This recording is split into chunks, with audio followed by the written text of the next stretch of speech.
Bienvenue à nouveau.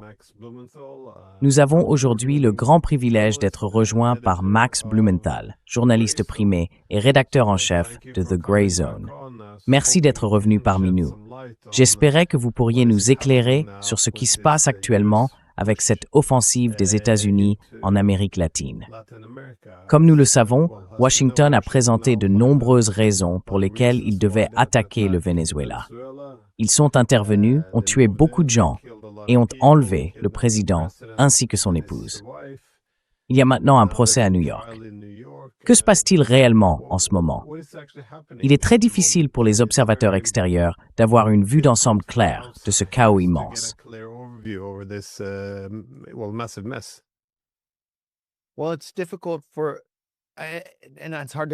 Eh bien, c'est difficile pour moi, et je ne me considérais pas vraiment comme un initié. Mais il est compliqué de comprendre clairement ce qui s'est passé le 3 janvier, que j'ai eu la chance d'observer virtuellement, étant resté éveillé tard. C'était, à bien des égards, une attaque terroriste contre Caracas. C'était l'enlèvement du chef de l'État et de son épouse, qui, selon Diosdado Cabello, l'un des plus importants hommes d'influence du mouvement chaviste, dans un discours hier soir, a déclaré que Cilia Flores, la première dame du Venezuela, avait exigé d'accompagner son mari lors de son enlèvement et qu'elle lui avait peut-être sauvé la vie par ce geste. Leur garde présidentielle a été en grande partie massacrée. 32 officiers cubains ont été tués.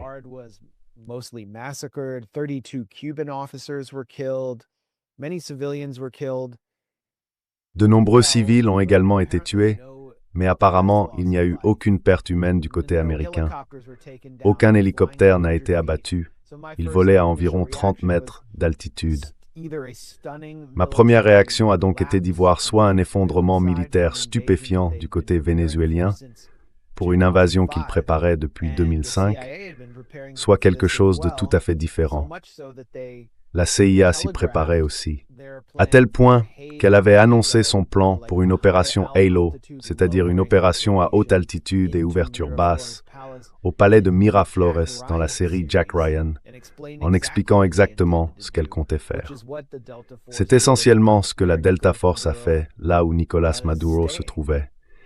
Et l'opération s'est déroulée presque sans entrave. J'ai donc pensé qu'il s'agissait probablement d'un effondrement militaire, ou que Maduro avait été trahi.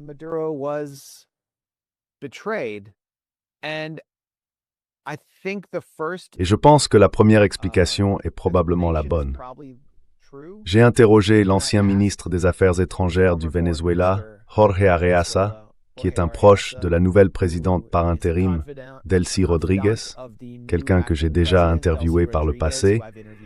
Il a travaillé pour Nicolás Maduro, le connaissait très bien, et connaissait aussi Hugo Chávez, le principal architecte intellectuel de la révolution bolivarienne, au point d'avoir épousé sa fille et d'être en quelque sorte le porte-parole de la famille. Donc une personne plutôt bien placée qui a nié avec ferveur l'idée qu'il y ait eu une quelconque trahison ou un accord secret pour vendre Maduro.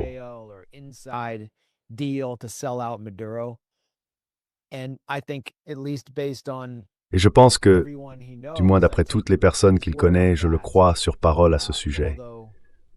Même si, oui, je veux dire, je suis bien obligé de le croire sur parole. Et il n'existe aucune preuve d'une telle chose, du moins à un niveau élevé, ni qu'il aurait été possible d'ordonner une sorte de suspension militaire depuis la direction vénézuélienne sans être découvert. Et connaissant ces gens-là, je ne pouvais tout simplement pas imaginer que cela se produise. Il y a bien des négociations, dont nous parlerons dans un instant, des tractations en coulisses avec les États-Unis, mais cela a toujours eu lieu sous Maduro. Arreaza a d'ailleurs reconnu ouvertement que leur système de communication avait été mis hors service.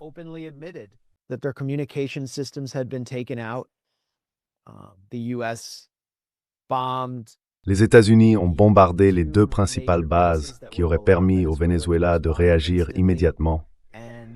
Et ils ont également frappé les tours de communication. Ils avaient, et ont toujours des drones opérant dans l'espace aérien vénézuélien. À partir de ce moment-là, il n'y avait plus de raison de répondre.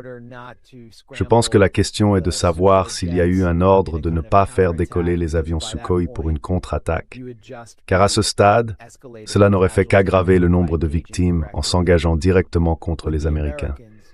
C'était donc un échec stupéfiant du renseignement, du contre-espionnage et de l'armée qui a permis que cela se produise.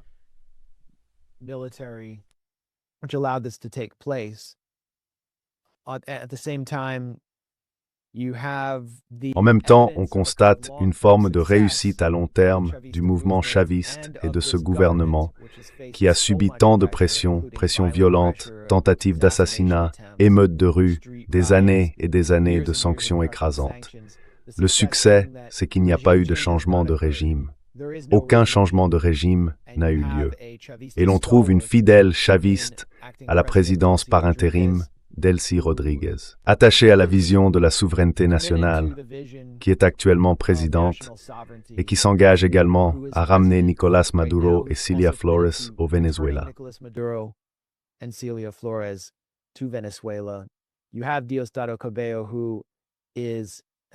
Vous avez Diosdado Cabello, qui est dans les rues et s'adresse à la nation. Il bénéficie de la confiance de l'armée, la structure militaire est toujours en place. Le ministre de la Défense, Vladimir Padrino López, n'a pas été assassiné, contrairement à ce qui avait été dit au début. Les collectivos ou les chavistes militants sont dans les rues. Donc si Trump doit traiter avec quelqu'un, c'est avec ce mouvement, car il contrôle les institutions et les preuves d'un accord. En laissant de côté toutes les déclarations de Trump, dont nous pourrons parler plus tard, je dis depuis un moment qu'il vaut mieux laisser les actes parler plus fort que les mots lorsqu'on examine toute négociation. Et le gouvernement vénézuélien a annoncé aujourd'hui la libération, soi-disant, de prisonniers politiques.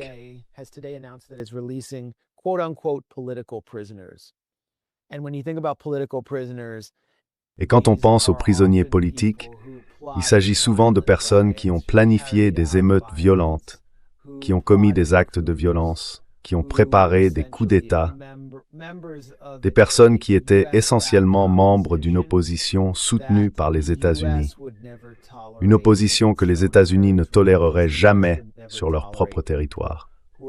Les États-Unis ne toléreraient jamais que des individus financés et formés par des pays étrangers, surtout plus puissants qu'eux, mènent des activités subversives ou insurrectionnelles sur leur sol.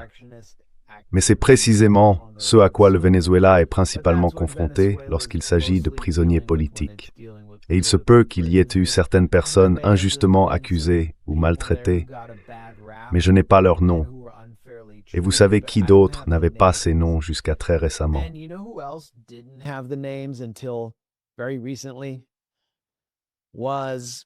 C'était le gouvernement des États-Unis. Et nous le savons parce que l'envoyé de Trump au Venezuela, Rick Grenell, qui se trouvait à Caracas il y a environ un an, négociait directement avec Nicolás Maduro un accord qui aurait prolongé la licence de forage de Chevron en échange de l'acceptation par le Venezuela de déporter des migrants vénézuéliens venant des États-Unis. Rick Grenell a déclaré que c'était l'opposition radicale soutenue par les États-Unis, dirigée par María Corina Machado, qui n'avait pas fourni les noms des soi-disant prisonniers politiques qu'elle voulait voir libérés pour rendre l'accord possible, parce qu'elle ne voulait en réalité pas d'un accord et ne voulait pas permettre à l'administration Trump de négocier directement avec Maduro.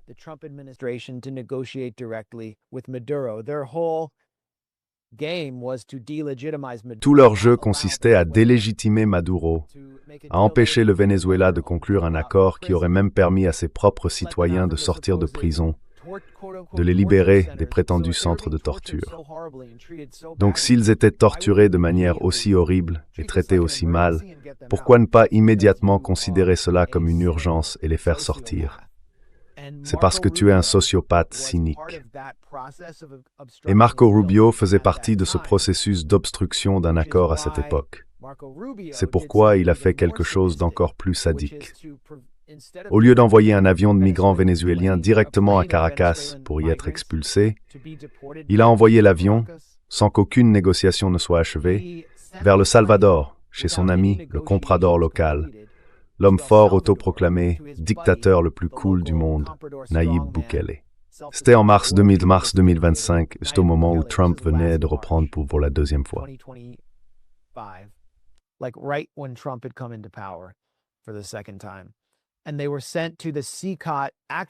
Et ils ont été envoyés dans la véritable prison de torture de Sikot. Ils ont été publiquement humiliés en descendant de l'avion, présentés comme des terroristes, alors que moins de 50% d'entre eux avaient déjà été condamnés pour un crime, et que seulement 3 sur 250 avaient été condamnés pour un crime violent. On leur a rasé la tête devant la caméra. Ils ont été battus et malmenés devant la caméra. Puis ils ont été placés dans la prison avec des membres du MS-13, où les gardiens les ont brutalisés. Lorsqu'ils en sont sortis, certains ont témoigné à l'émission 60 minutes de ce qui s'était passé, notre soi-disant grand magazine d'enquête télévisé.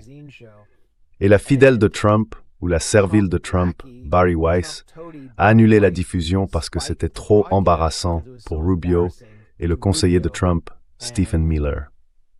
Mais pourquoi Rubio a-t-il fait cela? Pourquoi a-t-il fait torturer ces migrants vénézuéliens par son protégé Bukele?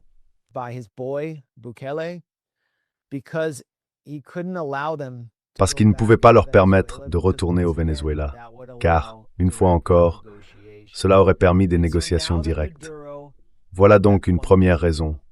Cela aurait aussi permis au Venezuela d'obtenir des revenus grâce à la prolongation de la licence de forage de Chevron. Et il y a encore d'autres aspects. Je ne veux simplement pas m'enfoncer trop loin dans ce terrier qui révèle à quel point cette administration est malade. Mais Grenell a été mis à l'écart, et ce faisant, ils ont préparé cette opération pendant des mois. Elle commence par des expulsions massives en qualifiant tous les migrants vénézuéliens, vous savez, d'ennemis des États-Unis liés à un gang, le Tren de Aragua, qui en réalité n'avait aucun lien avec Maduro, mais était censé faire partie d'une invasion étrangère. Et cela ouvre la voie pour qu'ils commencent à préparer une invasion du Venezuela.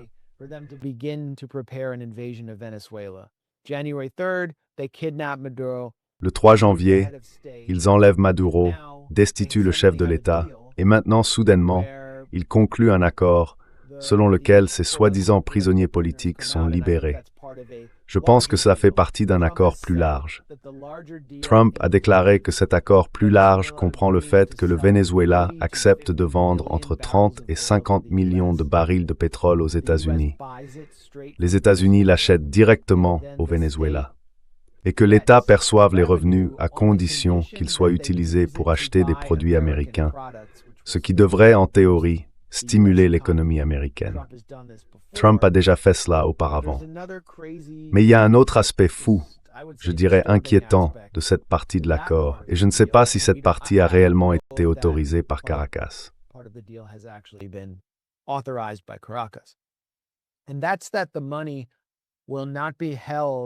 Et c'est que l'argent ne sera pas conservé au Trésor américain, qui est censé rendre des comptes au public des États-Unis.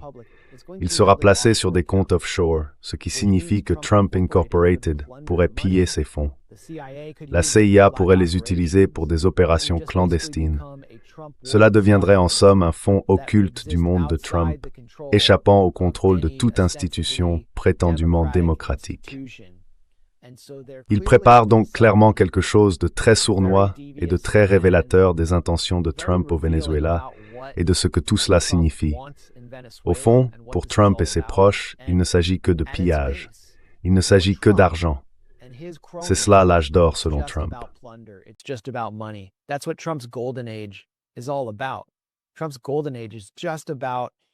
L'âge d'or de Trump consiste simplement à maximiser les profits tirés des carcasses du capitalisme mondial pour Trump et son cercle restreint de sionistes militants appartenant au 0,1%, tout en imposant un régime de terreur à travers les Amériques afin d'écraser toute force susceptible de se mettre en travers de leur route, de Minneapolis à Caracas.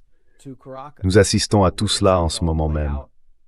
Et le Venezuela, bien qu'il continue d'affirmer sa souveraineté, le mouvement chaviste et le gouvernement bolivarien, en raison de l'effondrement militaire qu'ils ont subi le 3 janvier, et de la prépondérance écrasante de la force dont disposent les États-Unis dans leur hémisphère, ainsi que de leur capacité à mener une action cinétique perpétuelle contre n'importe quelle cible, ils doivent effectivement conclure un accord ici. Mais Maduro a toujours été ouvert à cet accord. Maduro aurait conclu l'accord. Pour une raison ou une autre, ils n'ont simplement pas pu permettre qu'il soit conclu avec lui.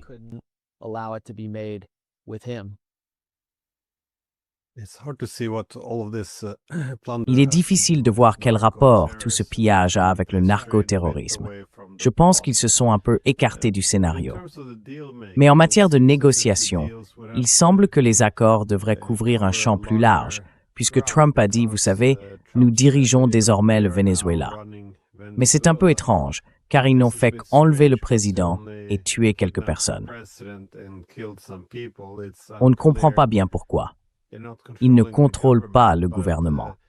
Puis, il a fait ce commentaire selon lequel la présidente par intérim Rodriguez pourrait garder son poste si elle faisait ce qu'on lui disait. Et bien sûr, il tweet à propos de cet accord pétrolier. Mais à moins qu'il ne décide d'y aller à fond, de faire quelque chose comme en Irak, ce qui ne semble pas être ce que Trump veut faire, il est difficile de voir où tout cela mène.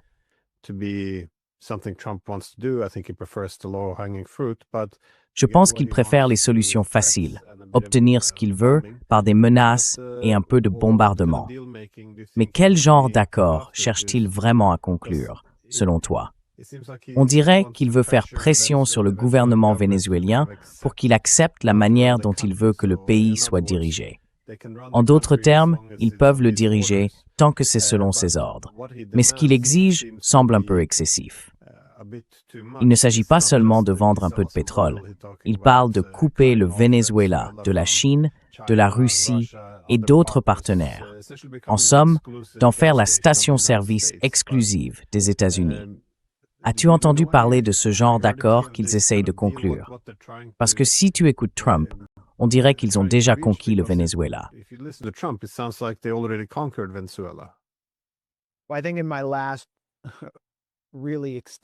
Eh bien, je pense que dans ma dernière réponse détaillée, j'ai dit tout ce que je sais de ce qui est public, et tout aspect des négociations entre Caracas et Washington qui est public a déjà été révélé.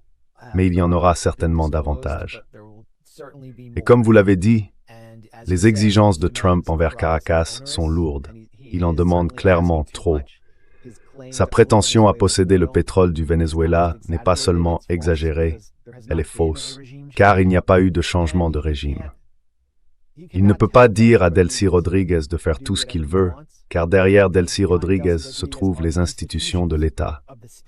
Trump a deux options. Il peut négocier avec Delcy Rodriguez qui, comme Nicolás Maduro, est une négociatrice et ne veut pas que son pays soit détruit. C'est une patriote vénézuélienne qui ne veut pas voir le Venezuela sombrer dans une crise civile ou une guerre civile de plusieurs décennies comme celle qu'a connue la Colombie, ni dans la déstabilisation que nous avons vue en Libye.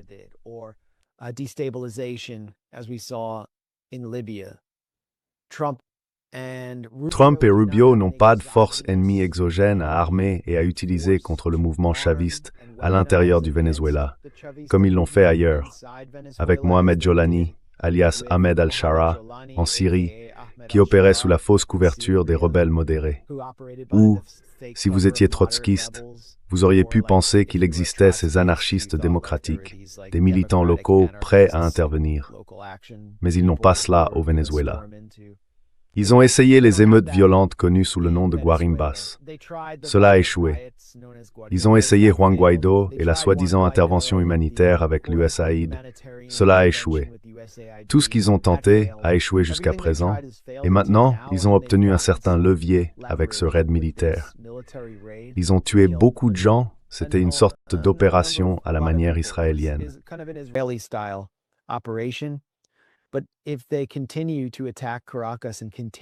Mais s'il continue d'attaquer Caracas et de pulvériser le pays, il sera déstabilisé.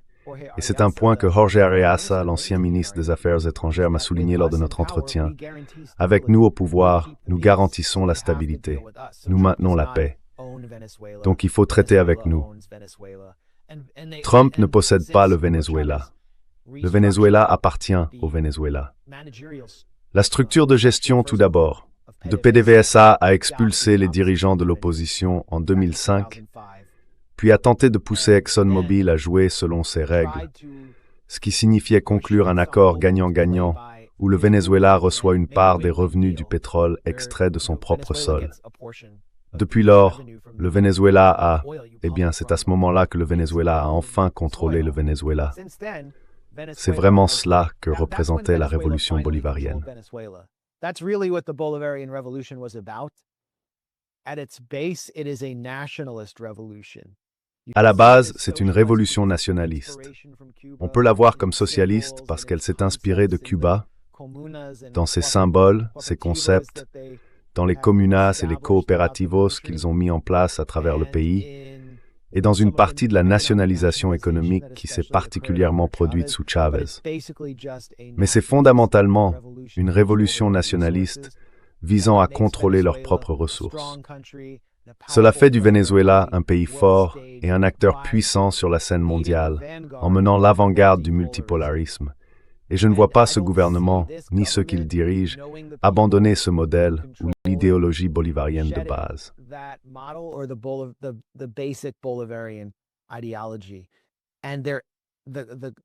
Et la carte qu'ils peuvent poser sur la table, c'est « nous » ou la catastrophe. Et nous sommes dans votre hémisphère. Ce n'est pas que je les vois menacer les États-Unis avec des migrants, c'est simplement la réalité. Si le Venezuela est déstabilisé, il y aura une nouvelle vague massive de migration et la région sera déstabilisée. L'Amérique du Sud sera déstabilisée s'il y a une guerre civile. Nous avons vu cela se produire en Colombie. Et c'est pourquoi je pense que les Américains d'origine cubaine, au sein de l'administration Trump, Marco Rubio étant en quelque sorte le porte-parole de ce groupe, mais derrière lui se trouve un cubano-américain assez radical qui s'est consacré comme une mission de vie au changement de régime à La Havane. Il s'appelle Mauricio Claver Carón. C'est pour cela, je pense, qu'ils ont mis María Corina Machado à l'écart.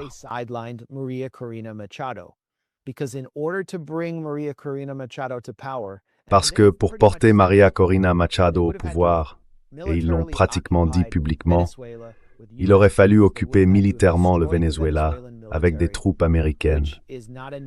Il aurait fallu détruire l'armée vénézuélienne, qui n'est pas une force néocoloniale formée à la School of the Americas de Fort Benning, comme les armées des pays de potentats compradors dans toute la région. Il aurait fallu tuer énormément de gens. Il y aurait eu un bain de sang. Et ils ont compris qu'il existait une manière plus élégante de procéder, alors ils l'ont mise de côté. Beaucoup de démocrates qui la soutenaient sont furieux. Le complexe industriel des droits de l'homme est furieux. Ils pensaient qu'elle était une sorte d'héroïne démocratique.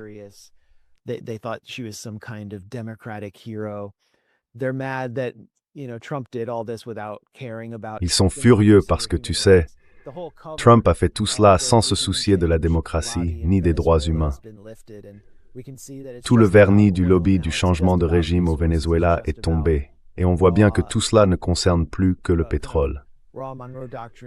Il ne s'agit que de ressources, des ressources brutes, dans un style rappelant la doctrine Monroe, du néocolonialisme, interprété à travers ce modèle grotesque de la doctrine Monroe et la politique des grandes puissances.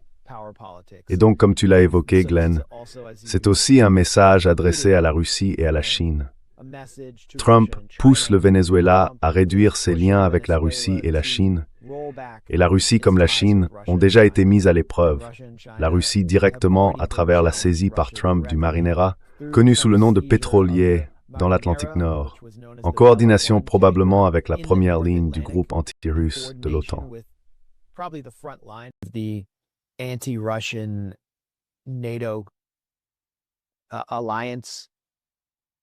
Le Royaume-Uni et les États-Unis ont collaboré pour saisir ce pétrolier en fuite qui appartenait à la Russie et transportait, je crois, du pétrole en provenance d'Iran, mais il n'était pas sous sanction. Il appartenait officiellement à la Russie, et celle-ci semblait le protéger avec des sous-marins, mais elle s'est retirée pour éviter un affrontement militaire avec les États-Unis. Alors, que ça dit-il des négociations de Trump avec la Russie, s'il est prêt à faire cela pour appliquer la doctrine Monroe?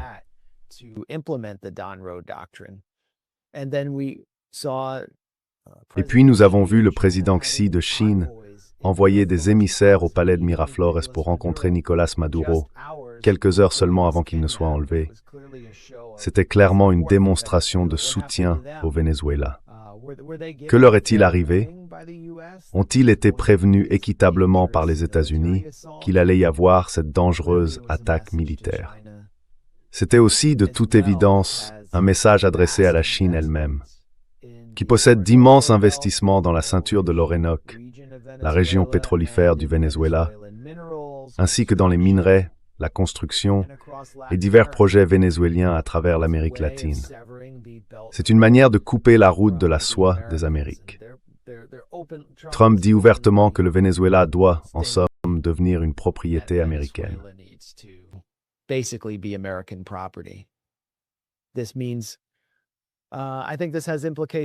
Je pense que cela a des implications au Sahel pour le Burkina Faso, qui a développé des relations avec la Russie après avoir connu une grande instabilité sécuritaire sous le régime, le contrôle de facto de la France et de l'OTAN. C'est un message adressé au Mali et à tous ces pays comme le Niger, qui ont tenté d'adopter un modèle plus multipolaire et cherché à utiliser leurs propres ressources pour le bien public. Un message leur est envoyé. Il y a aussi un message adressé à l'Iran, évidemment. Trump, rencontrant Lindsey Graham, tenant dans sa main une casquette portant l'inscription « Make Iran Great Again », incarnant l'image des néoconservateurs, le troisième retour du premier mandat de Bush ou du premier mandat du second Bush, puis menaçant l'Iran après avoir mené avec succès cette opération cinétique à Caracas, laisse penser qu'une forme d'assaut contre l'Iran pourrait survenir bientôt.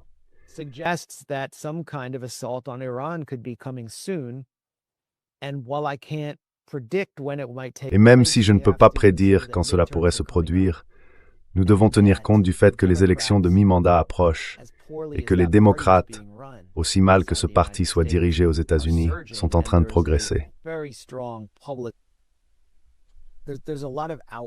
Il y a beaucoup d'indignation au sein du public américain face au comportement de Trump et à ses politiques.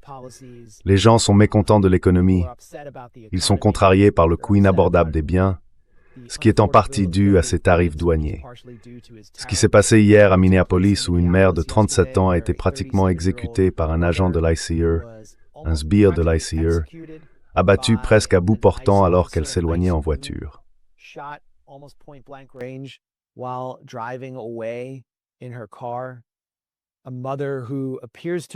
Une mère qui semble simplement avoir vécu dans la région et qui n'était peut-être même pas une militante.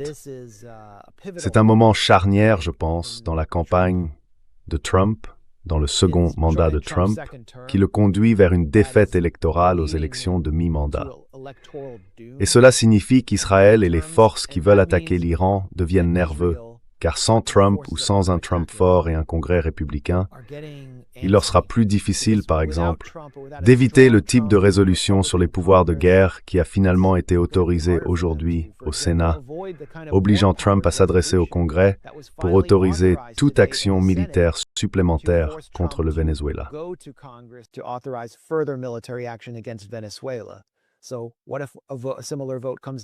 Et si un vote similaire concernait l'Iran? Ils ne veulent pas de cela. Alors ils manœuvrent pour une attaque, peut-être d'ici février.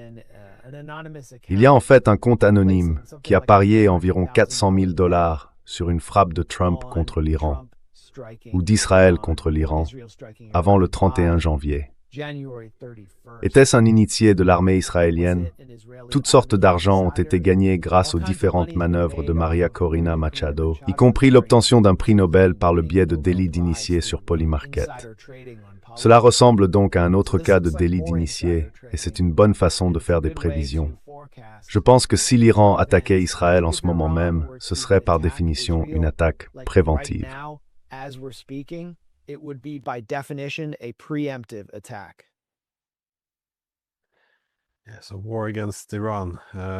Oui, une guerre contre l'Iran. Oui, pourquoi pas? Ils ont déjà mentionné le Groenland, le Mexique, le Nicaragua, Cuba, la Colombie. La liste devient assez longue. Mais je sais ce qui a dérangé les Européens. Nous étions toujours prêts à soutenir n'importe quelle guerre menée par les États-Unis, mais nous espérions un peu que les Américains s'appuient sur la stratégie de justification libérale démocratique. Dire simplement qu'il s'agit d'un dictateur et que vous voulez apporter la démocratie et vous auriez eu notre plein soutien. Mais Trump répétait « Non, nous voulons leur pétrole ». Et cela m'amène à ma dernière question sur la légalité de tout cela. Parce que je veux dire, même l'arrestation de Maduro, a-t-il vraiment fait quelque chose de mal?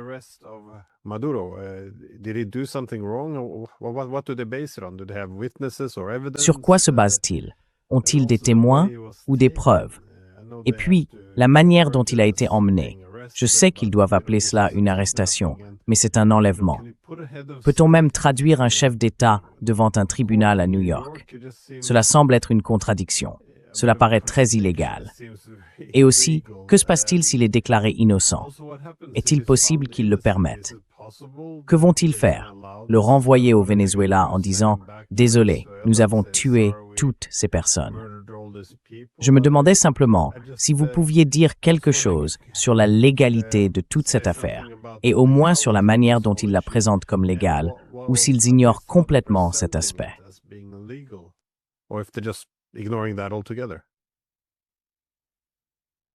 Great questions. Before I get to that, I want to make one point. Excellente question. Avant d'y venir, je veux ajouter un point que j'avais oublié dans mes précédents commentaires. Pour le mouvement néoconservateur à Washington, qui a orchestré l'invasion de l'Irak, et pour les interventionnistes humanitaires libéraux qui ont fourni la justification intellectuelle au bombardement de la Yougoslavie, de la Libye et à la sale guerre en Syrie. Tout cela au nom de la diffusion de la démocratie. Ils connaissent aujourd'hui un regain d'influence à cause de ce qui s'est passé au Venezuela. Ils proclament, à travers Trump, qu'ils ont enfin surmonté le syndrome de la guerre d'Irak. Et c'est cela qui rend le moment que nous vivons si dangereux. Les États-Unis possèdent l'armée la plus puissante de toute l'histoire du monde. The United States has the most powerful military in world history. It's a maritime power. It can conduct. C'est une puissance maritime. Elle peut mener des actions cinétiques dans l'hémisphère occidental presque partout, et peu d'acteurs peuvent la défier dans certains scénarios. Le talon d'Achille de l'armée américaine, c'est que le public américain n'est pas historiquement habitué à subir un grand nombre de pertes humaines, et cela depuis la soi-disant génération du plus grand. Le syndrome de la guerre du Vietnam n'a pas été surmonté, pas plus que celui de la guerre d'Irak, car le public américain n'a pas été mis à l'épreuve par la perte d'un grand nombre de soldats, ni même par un scénario du type Black Hawk Down, comme celui survenu à Mogadiscio, en Somalie, sous Clinton. Et je pense que si un seul hélicoptère transportant des soldats américains s'était écrasé à Caracas, cela aurait été une catastrophe absolue pour Donald Trump.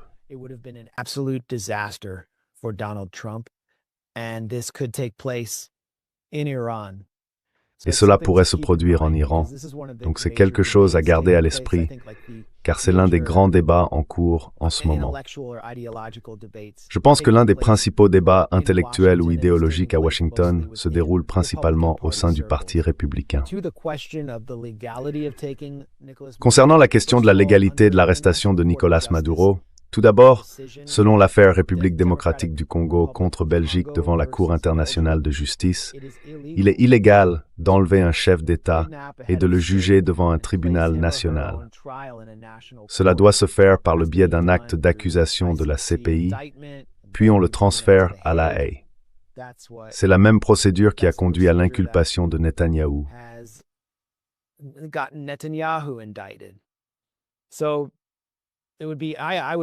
Je soutiendrais totalement tout gouvernement dans le monde qui capturerait Netanyahou et qui ferait subir la colère de dizaines de milliers de familles de Gaza ayant perdu leurs enfants à cause de lui, et sans anesthésie, parce que ces enfants n'en ont pas eu. Des milliers d'enfants à Gaza n'en ont pas eu. sans anesthésie. Mais ce n'est pas ce qui se passe, car ce n'est même pas quelque chose qui a été envisagé dans l'ordre international fondé sur des règles depuis la Seconde Guerre mondiale. Yusker Quaid. Ce que fait l'administration Trump en enlevant Maduro et en le traduisant en justice devant le tribunal du district sud de New York, c'est de mettre à l'épreuve tout l'ordre international d'après-guerre. Et cette affaire déterminera si le droit international existe encore. Je pense que la plupart des gens qui regardent cela diront « Eh bien non, il n'existe plus. Nous sommes dans la loi de la jungle. »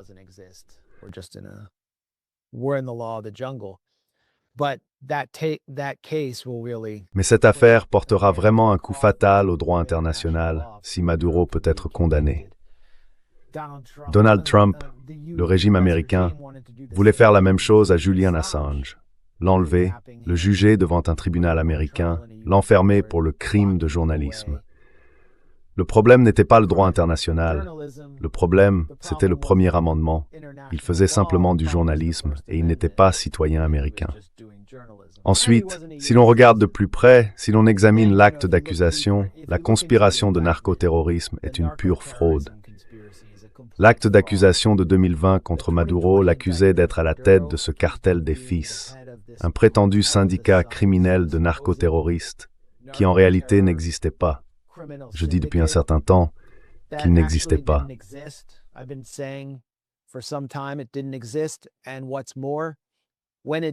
Et de plus, lorsqu'il a existé, c'était essentiellement une création de la Central Intelligence Agency qui avait mis en place sa propre conspiration liée à la drogue pendant l'ère Reagan. Lorsqu'elle a commencé à faire entrer de la cocaïne aux États-Unis par l'intermédiaire d'un réseau de généraux de la garde nationale vénézuélienne qu'elle contrôlait. Elle leur ordonnait en substance d'envoyer de la cocaïne sans contrôle vers les États-Unis afin que la DEA puisse, soi-disant, recueillir des renseignements sur les réseaux de trafic de drogue dans le pays. Lorsque certains responsables de la DEA ont découvert cette opération essentiellement criminelle menée par la CIA, ils se sont tournés vers 60 Minutes, et 60 Minutes l'a révélé avec The New York Times. On l'a appelé le cartel des soleils, simplement parce que ces généraux, qui étaient des agents de la CIA, portaient des soleils comme insigne sur leurs uniformes militaires.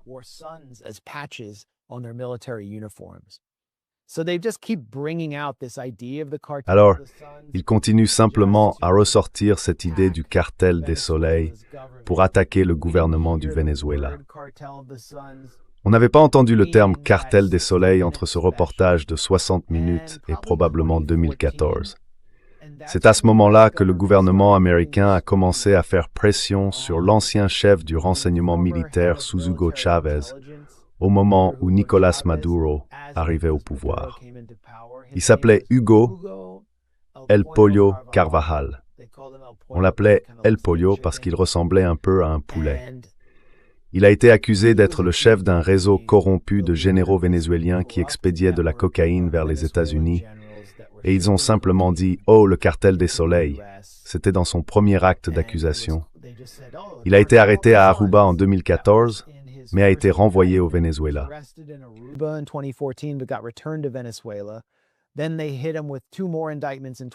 Puis ils l'ont frappé avec 2 autres inculpations en 2017. Carvajal passe du statut de général le plus loyal sous Chavez à celui d'homme dénonçant publiquement Nicolás Maduro au Venezuela. Ensuite, il demande l'asile en Espagne, bastion de l'opposition anti-chaviste. Et en 2019, il se range du côté de Juan Guaidó et déclare « C'est le véritable président ». Il commence donc à se présenter comme un lanceur d'alerte issu de l'État profond vénézuélien, un dissident de principe qui ne supporte plus les crimes de Maduro. Et en même temps, Marco Rubio annonce « Hugo Carvajal arrive aux États-Unis. Nous l'avons extradé et il nous fournira toutes les informations nécessaires pour condamner Nicolás Maduro. »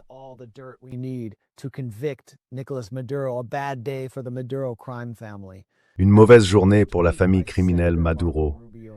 C'est ce qu'avait tweeté publiquement le sénateur Marco Rubio en 2019. Il s'agissait donc d'une opération et d'un processus en cours depuis un certain temps.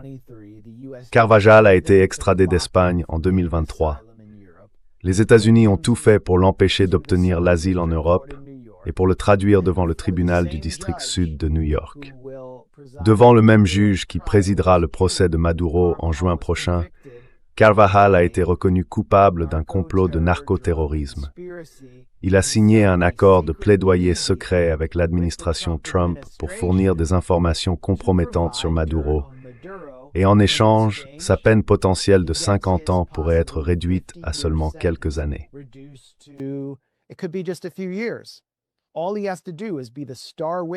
Tout ce qu'il a à faire, c'est être le témoin vedette dans le procès contre Maduro. Dans une lettre adressée à Trump, il a promis de fournir des preuves que la société vénézuélienne de machines à voter Smartmatic avait en réalité aidé à truquer l'élection de 2020 en faveur de Joe Biden, reprenant ainsi l'une des théories du complot préférées de Donald Trump. Voilà donc le témoin contre Maduro. Et c'est ainsi que le département de la justice des États-Unis a peaufiné son dossier contre Maduro, tandis que l'armée américaine préparait une opération pour le capturer à Caracas.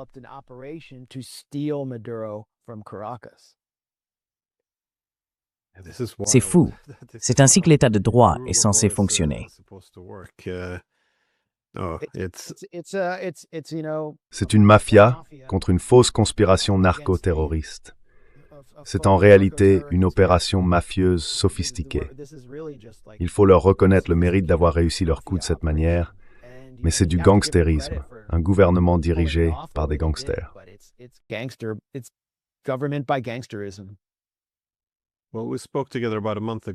Eh bien, nous avons parlé il y a environ un mois, et tu avais dit que tout ce truc, le cartel de Los Sols, était faux.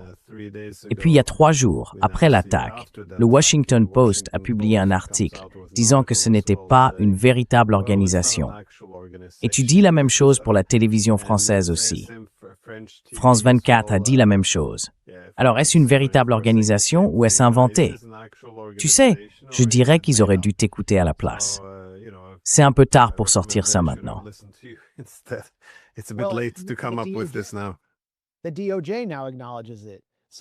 Le ministère de la Justice le reconnaît désormais. Dans le nouvel acte d'accusation supplémentaire contre Maduro, rendu public le jour de la descente lorsqu'ils l'ont arrêté, le cartel des fils est simplement décrit comme un réseau informel. En revanche, dans l'acte d'accusation de 2020, il est mentionné 32 fois comme un véritable cartel, une organisation criminelle à part entière. Ils ont donc compris que ce serait l'un des points faibles de leur dossier. Je m'étais demandé s'ils voulaient aussi éviter la divulgation d'informations sur la CIA transportant de la drogue et découvrir comment le cartel des fils servait de couverture à cela. Et depuis, j'ai appris quelque chose de vraiment intéressant. C'est la première fois que j'en parle dans une interview.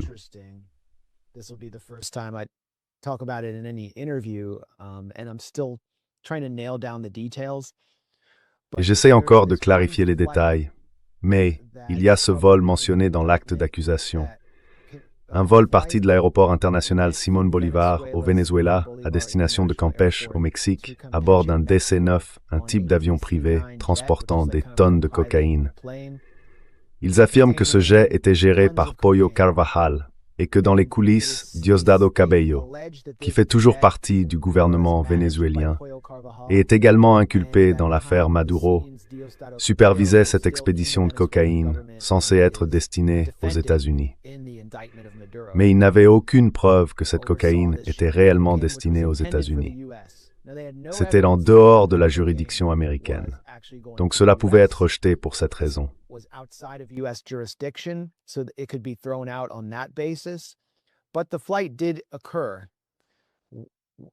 Mais le vol a bien eu lieu. Certains éléments ne sont pas mentionnés dans l'acte d'accusation.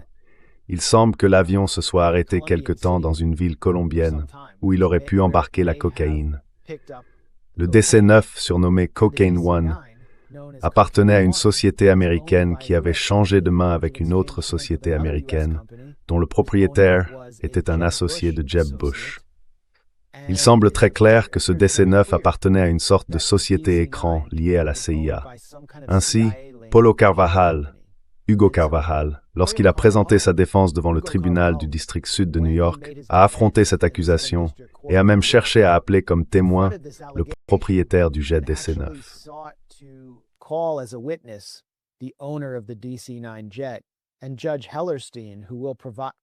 Et le juge Hellerstein, qui présidera le procès de Maduro, a refusé d'autoriser ce témoin. Ce témoin aurait vraisemblablement pu fournir des preuves ou un témoignage montrant que la CIA contrôlait en réalité ce vol et le dirigeait afin de compromettre la direction vénézuélienne, de Carvajal jusqu'au plus haut niveau. Il me semble donc que ce juge n'autorisera pas d'autres témoignages susceptibles de mettre en cause la CIA, ce qui est extrêmement regrettable. Car je pense que le contexte politique dans lequel l'assaut contre le Venezuela s'est produit au cours des 25 dernières années est vraiment important pour la défense de Maduro.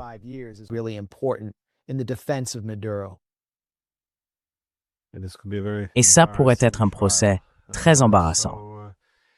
Eh bien, nous n'avons plus de temps, alors merci beaucoup de nous avoir rejoints. Merci beaucoup, Glenn.